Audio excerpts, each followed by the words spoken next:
عنایت جو ہے وہ ہماری طرف ہے۔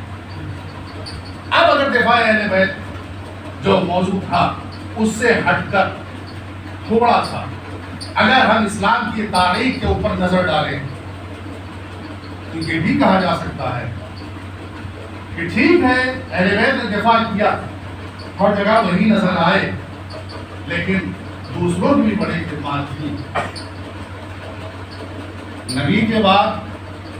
ایران فتح ہوا، نبی کے بعد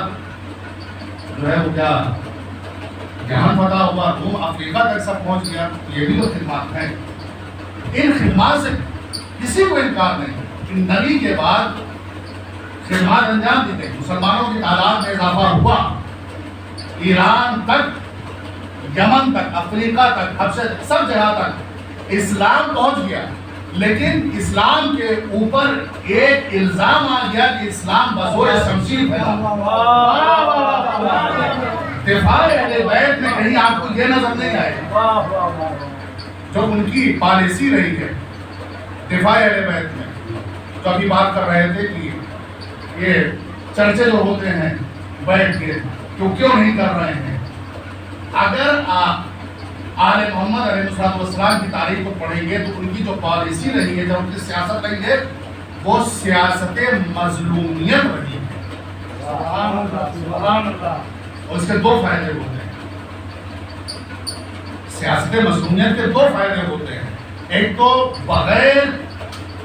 کسی تفریق کے مظلوم کا ساتھ دینے والے اکٹھا ہو جاتے ہیں، اور دوسرے یہ کہ ظالم جب اپنے فتوحات کا یا اپنی فتح کا اعلان کرتا ہے تو اس کے ساتھ ساتھ مظلومیت کا بھی چرچا ہوتا رہتی ہے۔ مظلوم یہ دو پہلے ہیں۔ اہل بیت کی سیاست کیا رہی؟ سیاست مظلومیت، انتقام لیا جا سکتا تھا ظالم سے، تلوار چلائی جا سکتی تھی، لیکن یہ تلوار چلا لینا ہوتا، لیکن سیاست مظلومیت نے کیا کیا؟ سیاست مظلومیت نے یہ کیا کہ جو لوگ ایسے تھے جنہوں نے حق غصب کیا وہ آخری وقت معافی مانگنے کے لیے دروازے بناتے ہیں کہ شہزادی مجھے معاف کر دیجیے۔ اور مولا کے پاس بنوا آتا ہے کہ مجھ سے جو ہے وہ، تو یہ سیاست مظلومیت ہمیشہ رہی ہے ان کی، کبھی بھی انہوں نے بڑھ کر چڑھ کر خود اپنے سے جو ہے وہ عملہ نہیں کیا۔ تو یہ تو ہو گیا کہ ٹھیک ہے خدمات تھے، لیکن ایک الزام جو ہے وہ اسلام کے اوپر آ گیا، وہ کیا تھا کہ اسلام بزور شمشیر پھیلا۔ نبی اور علی دونوں کی زندگیاں ساتھ میں چلتی ہیں، مولا کے ہاتھ میں تلوار دکھائی دی، لیکن نبی کی زندگی میں کبھی تلوار کو دکھائی نہیں۔ تو جن مسلمانوں کے ہاتھ میں تلوار آج دکھائی دے رہی ہے، ان سے کوئی یہ سوال کرے کہ آپ کیسے مسلمان ہو؟ اس لیے کہ جن نبی کے ہاتھ میں کبھی تلوار نہیں آئی تو آپ مسلمان کیسے ہوئے؟ بعد میں نبی مسلمانوں کے ہاتھ میں تلوار تو نظر آ گئی، لیکن شب ہجرت ایسا بندہ نظر آیا کہ دوسروں کے ہاتھ میں تلوار نظر آئی، سونے والا نہتاج کے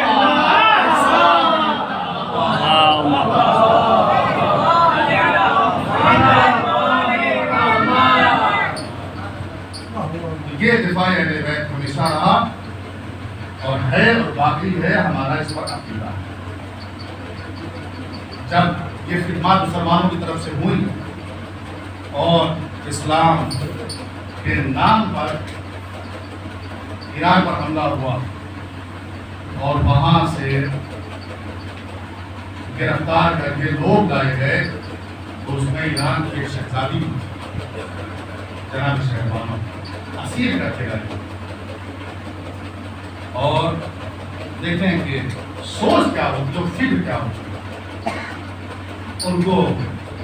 یہ تھا کہ اسیر کر کے لگیں گے، وہ فروخت کر دیا تھا۔ مولا آگے بڑھ کر کہا کہ بنات ملوک یہ معزز اور شریف ہستیاں ہیں، ان کے لیے ذہن نہیں دیتا ہے کہ ان کو فروخت کریں۔ تلوار کے ذریعے سے اسیر کر لینا اور ہے، اور کردار کے ذریعے سے اسیری سے نجات دلا دینا یہ اور ہے۔ یہ کو فروغ نہیں کیا سکتا ہے، یہ معزز اور شریف ہے شہزادی ہے۔ اس میں اپنی منزل طرف آگے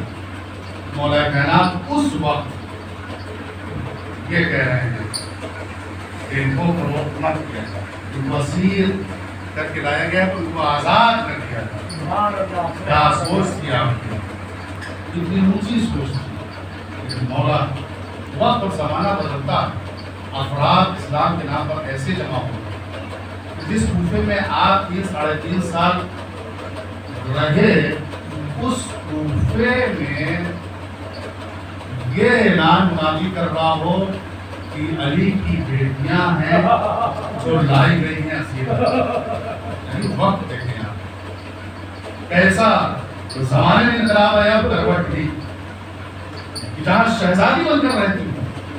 وہاں منادی یہ نہ دے کہ سب لوگ دربار میں اکٹھا ہو جاؤ، آج آگے علی آئے یہاں آگے علی یہ وقت، ہاں اس کو برداشت کیا۔ سید سجاد نے، امام محمد باقر نے، سب نے برداشت کیا اور منزل یہاں تک آگے کی قافلہ شام تک پہنچے۔ کیونکہ عصر شہادت ہے اس لیے ایک روح زندان شام کا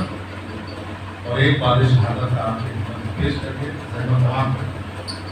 کہ زندان شام میں جب یہ قافلہ پوچھا تو یہ کہا جاتا ہے کہ بیویاں اکٹھا رہتی تھی دن بھر میں، حسین کو یاد کیا جاتا تھا، اصغر کو یاد کیا جاتا تھا، اکبر کو یاد کیا جاتا تھا، آنسو بہائے جاتے تھے۔ لیکن ایک دن زندان میں سپاہی آتا ہے اور آنے کے بعد کہتا ہے سید سجاد جب رات ہوتی ہے تو مجھے کسی کے رونے کی آواز سنائی دیتی ہے، اور کہاں سنائی دیتی ہے؟ زندان کے فرش پر پڑا۔ یہ مطلب کون ہے جو رات میں زندان سے نکل جاتا ہے اور وہاں جا کر جو ہے وہ کیا کرتا ہے؟ سید سجاد نے کہا کہ سب تو یہیں رہتے ہیں، اور اس کے بعد سید سجاد نے اپنی پھوپھی سے جا کر بتایا، پھوپھی یہ خبر آ گئی، یہ کہا جا رہا ہے کہ رات میں کوئی قیدی ہے جو زندان سے باہر چلا جاتا ہے، جس کے رونے کی آواز سنائی دیتی ہے۔ تو ایک دفعہ جناب زینب نے کہا سیدہ سجاد جا کر اس سپاہی سے کہہ دو جب رات ہو جائے اور قیدی کے رونے کی آواز سنائی دے تو ہمیں بلا دینا۔ جب رات ہوئی اور قیدی کے رونے کی آواز سنائی دی تو ایک دفعہ وہ سپاہی لوٹا ہوا آیا اور کہتا ہے چلو چلو سید سجاد چلو، ارے ہمیں رونے کی آواز سنائی دے رہی ہے۔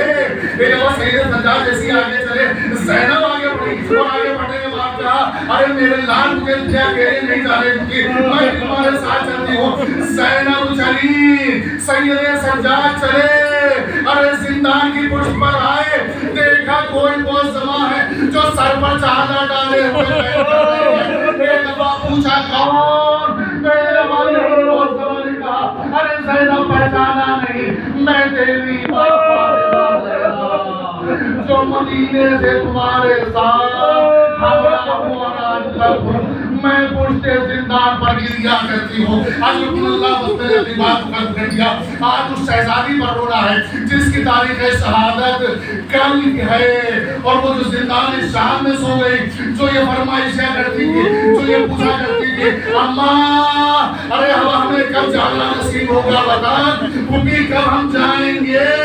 بھیا ہم کب جائیں گے، وہ بچی زندان شام میں سو گئی لیکن اس کی حسرتیں بھی اسی قبر میں بھی سو گئی، بڑی آرزو کی، بڑی تمنا کی ایک دکھائی ملے گی، وہاں اپنے مدینے پہنچیں گے، بابا کی قبر پر پہنچیں گے، ارے رہائی ملی، ارے یزید نے انتظام کرایا اور مہنگنے لگی ہماری تیار ہوئی۔ راوی یہ کہتا ہے زینب نے ایک بی بی کو ہماریوں پر سوار کرایا، جب سب سوار ہو چکے خود یک کو تنہا کھڑی تھی، روح کیا زندان کا